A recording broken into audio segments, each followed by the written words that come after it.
ಶಾಸಕರು ರಾಜೀನಾಮೆ ನೀಡಿದ ತರುವಾಯ ರಾಜ್ಯದ ಸಂಡೂರು, ಚನ್ನಪಟ್ಟಣ ಮತ್ತು ಶಿಗ್ಗಾವಿ ವಿಧಾನಸಭಾ ಕ್ಷೇತ್ರಗಳಿಗೆ ನಡೆದ ಉಪಚುನಾವಣೆಯಲ್ಲಿ ಕಾಂಗ್ರೆಸ್ ಪಕ್ಷದ ಅಭ್ಯರ್ಥಿಗಳು ಶ್ರೀಮತಿ ಅನ್ನಪೂರ್ಣ ತುಕಾರಾಂ, ಶ್ರೀ ಸಿಪಿ ಯೋಗೇಶ್ವರ್ ಮತ್ತು ಯಾಸೀರ್ ಪಠಾಣ್ ಮತ್ತು ರಾಹುಲ್ ಗಾಂಧಿಯವರು ಅಮೇರಿ ಮತ್ತು ವಾಯ್ನಾಡ್ 2 ಕ್ಷೇತ್ರಗಳಲ್ಲಿ ಗೆದ್ದ ನಂತರ ವಾಯ್ನಾಡ್ ಕ್ಷೇತ್ರಕ್ಕೆ ರಾಜೀನಾಮೆ ನೀಡಿದ ಸಲುವಾಗಿ ಉಪಚುನಾವಣೆ ನಡೆದು ಶ್ರೀಮತಿ ಪ್ರಿಯಾಂಕಾ ನಾಯ್ಡು ಅವರು ಜಯಭೇರಿ ಬಾರಿಸಿದ ಹಿನ್ನೆಲೆಯಲ್ಲಿ ಗಂಗಾವತಿಯ ಗಾಂಧಿ ವೃತ್ತದಲ್ಲಿ ಕಾಂಗ್ರೆಸ್ ಪರವಾಗಿ ಮಾಜಿ ಸಚಿವ ಇಕ್ಬಾಲ್ ಅನ್ಸಾರಿ ಅವರ ಅಭಿಮಾನಿಗಳು ಸೇರಿ ಮಹಾತ್ಮ ಗಾಂಧಿ ಪ್ರತಿಮೆಗೆ ಮಾಲಾರ್ಪಣೆ ಮಾಡಿದರು. ನಂತರ ಪಟಾಕಿ ಸಿಡಿಸುವ ಮೂಲಕ ವಿಜಯೋತ್ಸವ ಆಚರಿಸಿದರು.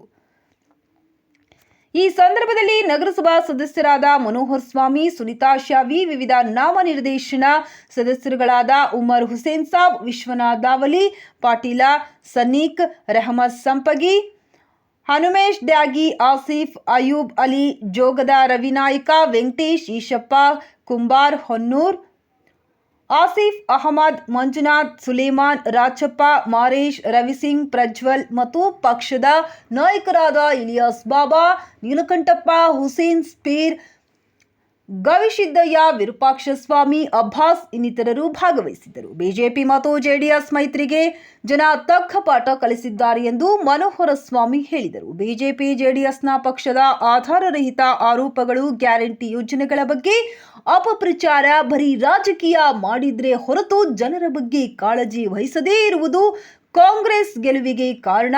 ಈ ಗೆಲುವು ಕಾಂಗ್ರೆಸ್ ಪಕ್ಷಕ್ಕೆ ಸಿದ್ದರಾಮಯ್ಯ, ಡಿಕೆ ಶಿವಕುಮಾರ್ ಅವರ ಕೈಬಲ ಪಡಿಸಿದೆ ಎಂದು ವಿಶ್ವನಾಥ್ ಅಭಿಪ್ರಾಯಪಟ್ಟರು. ಸುನಿತಾ ಶಾವಿ, ಹುಸೇನ್ ಸಾಬ್, ಸನ್ನೀಕ್, ನೀಲಕಂಠಪ್ಪ ಇತರರು ಮಾತನಾಡಿದರು.